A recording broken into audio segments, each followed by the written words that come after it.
have you ever, like, just sat there and wondered, what does it even mean to, like, actually be? Oh, absolutely. I mean, that's it's the kind of question that, yeah, that keeps us philosophers up at night, right? Yeah, It's it's foundational. total brain twister. Right.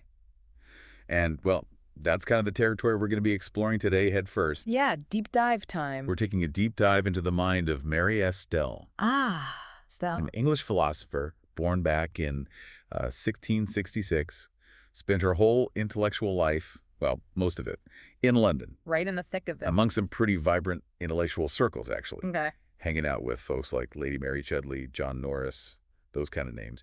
And she left behind some pretty hefty philosophical works, Yeah, she was prolific. like a Serious Proposal to the Ladies, parts 1 and 2, that's a mouthful. It is. There's letters concerning the love of God, some reflections upon marriage, and let me see, the Christian religion. So she covered some ground, right? Definitely. And for this session, we're really aiming to unpack her core her core ideas, kind of assuming our listeners already, familiar with philosophical concepts. Right. We're not starting from Philosophy 101 here. Exactly. So we're going to zero in on her metaphysics. Metaphysics, always a fun one. Her understanding of reality, the nature of being, all that jazz. And then we'll also be looking at her epistemology. Epistemology, so like how we know things, how we know it's real. Exactly, how we come to know that reality. And our main guide for this exploration is going to be the Stanford Encyclopedia of Philosophy entry on her. Good old Stanford Encyclopedia, always a reliable source. Yeah, it's a great resource. So think of this deep dive as a focused exploration of a key historical figure, someone who grappled with questions that honestly still occupy us philosophers today. Yeah, the big questions, the ones that never really go away. Exactly. All right, so metaphysics. Astell, now she was a dualist, Dualist, yes. which, for our philosopher listeners out there, that's probably a familiar term. Basically means she didn't see reality as just like one homogeneous blob. One kind of stuff, right? Exactly. Yeah. Nope, she went for two fundamental categories of being, Yeah. minds and bodies. Classic dualism. But, and here's where it gets a little more intricate. She added these concepts of finitude, so limitations and corruptibility. Okay, yeah, finitude and corruptibility. Interesting additions. So God, in her system, stands alone, infinite and incorruptible mind. Makes sense. Right, the ultimate perfect being. Totally. So we've got human minds, and even, get this, the tiny little particles that make up the physical world. Like the building blocks of matter. Yeah, those guys. Finite, but still inherently incorruptible. Okay, so there's a level of indestructibility there. Exactly. But then we get to human bodies. Hmm. All the everyday physical stuff we see around us, also finite. But here's the kicker. They're naturally corruptible. They're subject to decay. Yeah, prone to falling apart, basically. Makes sense. We see that all the time, right? Exactly. So it's like a hierarchy of being, almost. Yeah. With different levels of perfection and, well, permanence. Right. It's not just a simple binary of mind and body. There's nuance there. Now, what's really fascinating from a philosophical perspective is how she roots her whole metaphysical system in her concept of God. Yeah, God's got a big deal for her, isn't he? Oh, absolutely. She identifies God as, get ready for this, the first intelligence. What's intelligence, huh? Yeah, a being possessing, infinite perfections. So think wisdom, goodness, justice, all those big ones. Holiness, intelligence, presence everywhere, power to do anything, even self-existence. So she's not holding back on the attributes here. Nope. And all of these qualities, all of these perfections, they're essentially attributes of this first intelligence. Okay, so we're talking capital G God here, the source of all that is. Exactly. And she was very much in line with the rationalist tradition. Rationalism, for those who need a refresher. Emphasis on reason, logic, as the primary way to knowledge. Gotcha. So Astell, being a good rationalist, she believed that you can't really understand metaphysics without understanding God. They're intertwined. Totally. Which explains why she went to such great lengths to, define God, prove his existence, lay out his nature. Yeah, she really builds a comprehensive case. No shortage of arguments there. Oh. Like, in A Serious Proposal, she throws out all these different lines of reasoning. From the nature of simple and complex ideas, the difference between clear, distinct perceptions and those that are kind of fuzzy and confused. Right. Even adequate versus inadequate ideas. It's a very systematic approach. Totally. And then she gets into intuitive proofs, arguments based on, comparing our limited idea of perfection with God's actual perfection. Interesting. So using our own flawed understanding to point towards a more perfect being. Exactly. And then in Christian religion, she tackles the question from totally different angles. Oh, okay. Yeah, different approaches. Starts thinking about doubt. What does that tell us? And then, those divine perfections again. Causality. Why is there something rather than nothing? Even the whole, the teleological argument. The beauty and order of the universe implies a designer. Right. Like there's got to be a reason for all this, a purpose. Yeah. So she really covers the waterfront philosophically. Absolutely. Now, for those already deep in the philosophical weeds, it's worth highlighting a certain emphasis in her argument. Emphasis. Yeah. While self-existence, the fact that God just is often presented as the core attribute, especially in that ontological argument in Christian religion, the one that tries to prove God just from the idea of God. Right. But in other places, she seems to put more weight on God's wisdom and goodness, almost suggesting they come before even omnipotence. So even God's power isn't totally unlimited. Well, it's more like it's always guided by perfect wisdom and goodness. It can't be arbitrary or contradictory.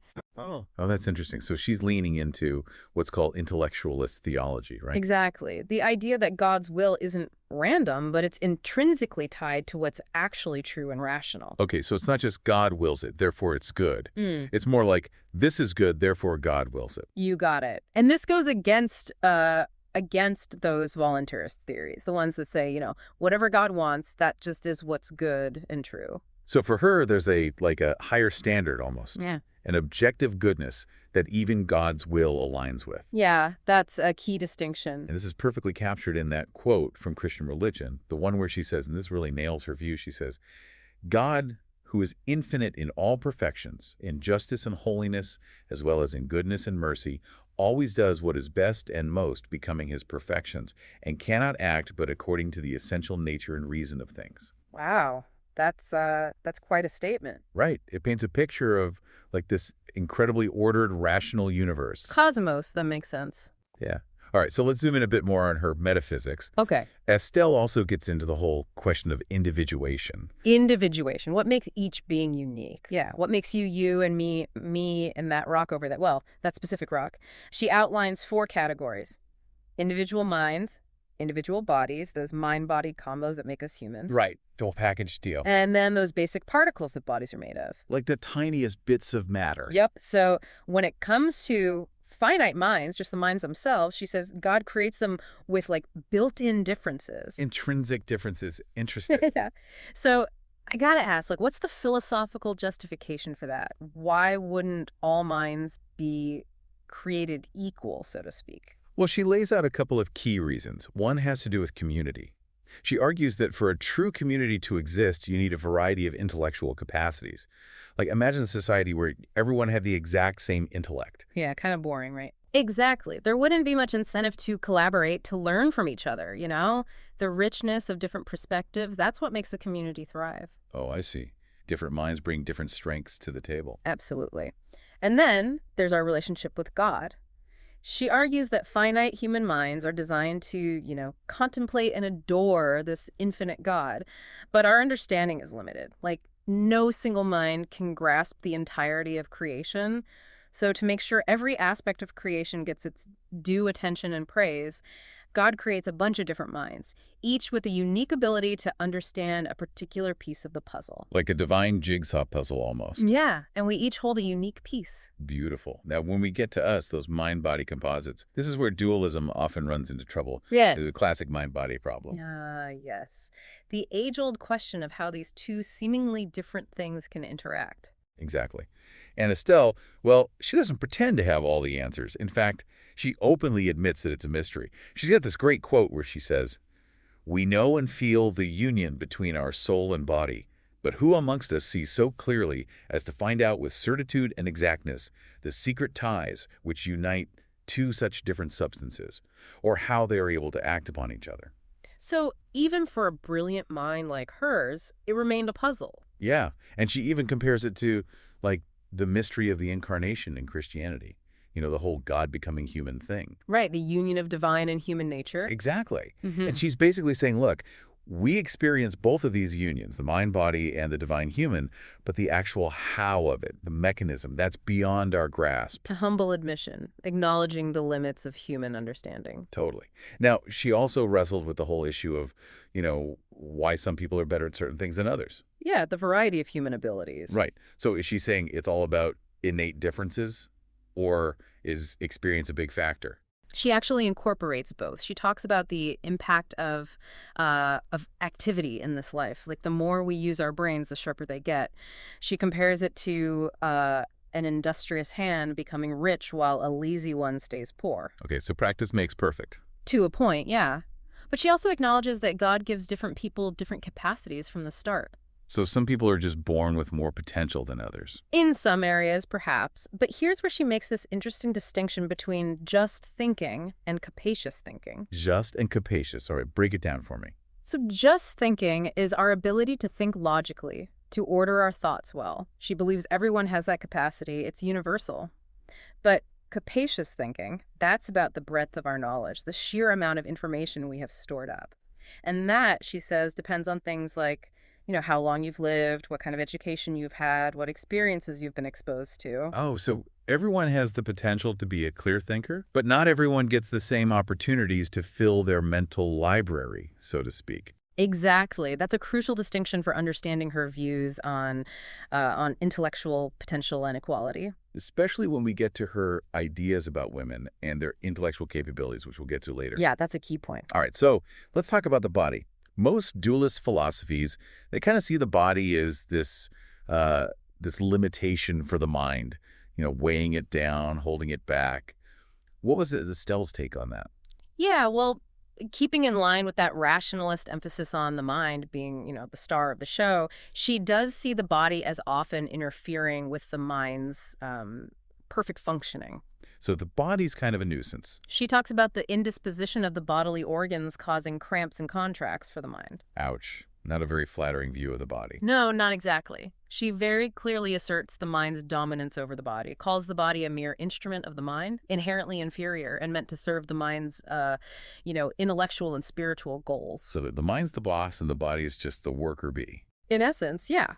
And she warns against getting those roles mixed up. You don't want to become like an angel, ignoring the body altogether, but you also don't want to be like a brute prioritizing bodily needs over mental and spiritual development. There's a balance there, right? Exactly. Now, this whole hierarchy, this mind over body thing, becomes a really powerful tool for her social critique. Yeah. Especially when it comes to, the common belief back then that women weren't as intellectually capable as men. Right. She uses that framework to dismantle that idea. Totally. Like, the prevailing wisdom was that women's supposed intellectual deficiencies came from their, closer connection to their bodies. Yeah. More emotional, more influenced by physical stuff. Yeah, the idea that their rationality was somehow clouded by their physical nature. Exactly. But Astell completely flips that argument. Turns it on its head. Yeah.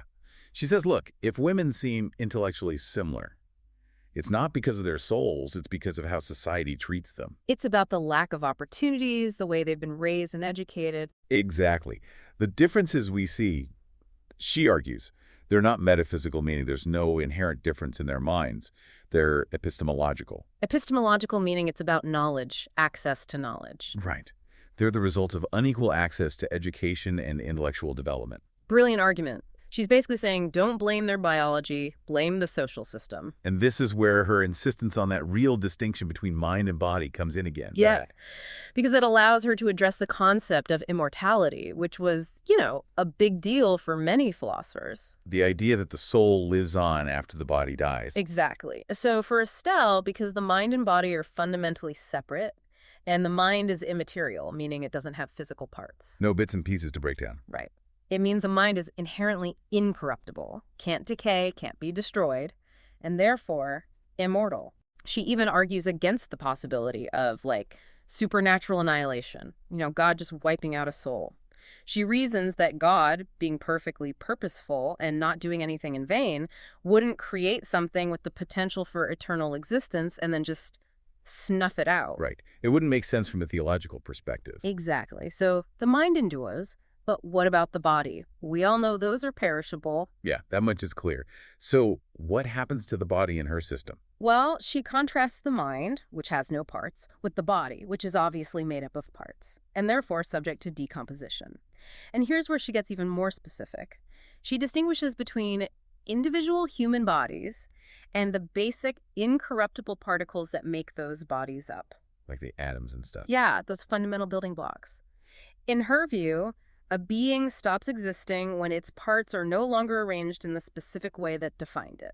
Interesting. So it's not just about the stuff, it's about the arrangement of the stuff. Exactly. And this brings up a point that's actually quite relevant to modern philosophy. She seems to hold a view that's similar to what we call phenomenalism. Phenomenalism. Now, there's a word I haven't heard in a while.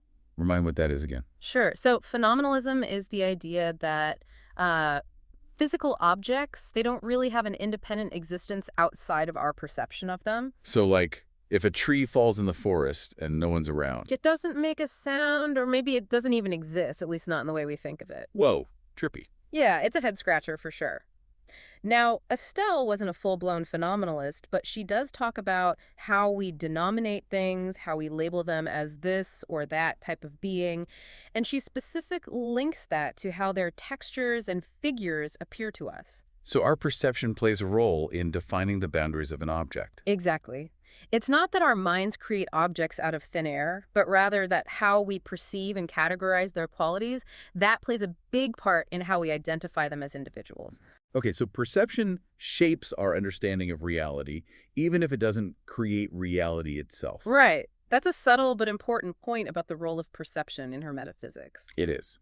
Now, she also tackles that classic Cartesian argument for the mind's immateriality, right? The whole thought versus extension thing. Oh, absolutely. She brings up that fundamental difference between the essence of mind, which is thought, and the essence of body, which is extension occupying space. Two completely different things. Can't have one without the other, or can't have one be the other, rather. Right. And she uses that as further evidence for the mind and body being distinct. And she even takes on Locke, right, with his idea of thinking matter. Yeah, Locke's suggestion that matter itself might be able to think. Astell probably wasn't too fond of that. I bet. Too close to materialism for her tastes. Yeah, it went against her deep commitment to the mind being immaterial, which for her was necessary for it to be rational and ultimately immortal. Makes sense. Okay, so we've covered her ideas about God, the nature of minds and bodies, and that complex relationship between them. The mind-body problem. Always a fun one. Now let's move on to how she saw the connections between God and his creation. Specifically, she talks about these causal, ontological, and ethical relationships. Let's start with the causal. What does she mean by that? Well, the causal relationship, it's all about how God's act of creation directly affects us and the world. And this is where her back and forth with John Norris, specifically about occasionalism and Cambridge Platonism, gets really interesting. Oh yeah, Norris. He was a big proponent of occasionalism, right? Big time. Now, remember Descartes and his famous problem of interaction? How can mind and body interact if they're so different? Yeah, I remember. Well, the Cambridge Platonists, they tried to solve this by proposing these intermediary entities, like Henry Moore's Spirit of Nature, for example. Okay, so like a bridge between the two realms. Exactly. But the occasionalists, they took a more radical approach. They basically said that God is the only true cause of anything. Whoa, so everything we experience is just God acting on us directly. That's the gist of it. So when you touch a hot stove and feel pain, it's not actually the stove causing that sensation, it's God. He's the one causing that feeling in your mind at the very moment you touch the stove. So everything's a divine miracle, basically. In a way, yeah. But Astell had some issues with this view. Yeah, I bet. It sounds kind of limiting. For one thing, she argued that if God is the direct cause of everything, then why bother creating the material world in the first place? Like, it becomes kind of pointless or vain, as she put it. Makes sense. Why create a whole universe if it's not actually doing anything? Exactly. And she also felt like occasionalism made God seem like a micromanager, constantly intervening in every little detail of creation. It kind of diminishes his majesty, right? Like he's got nothing better to do than make sure I stub my toe at the right moment. Exactly. So what was her alternative explanation for how we experience the world? if it's not direct interaction and it's not God doing everything. She proposed this idea of sensible congruity, which is basically a pre-established harmony between the properties of objects and the way our minds perceive them. Okay, so like a built-in compatibility between the physical world and our senses. Exactly. So it's not direct cause and effect, but it's also not constant divine intervention. It's more like God designed everything to fit together just right. Elegant solution. It is. All right, so that's the causal relationship. Now, what about the ontological one? Ontology, the study of being. Sounds deep. It is.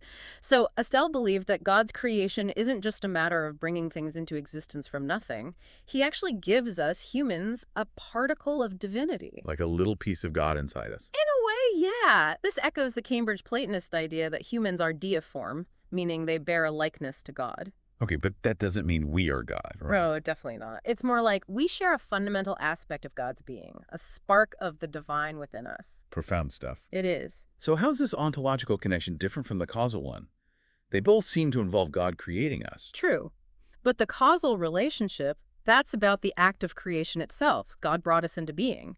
The ontological relationship, though, that's about what we are. Our very essence includes this divine element. Okay, I'm starting to see the distinction. It's the difference between how we were made and what we're made of. Precisely. Cool. And lastly, there's the ethical relationship. Our obligation to love God.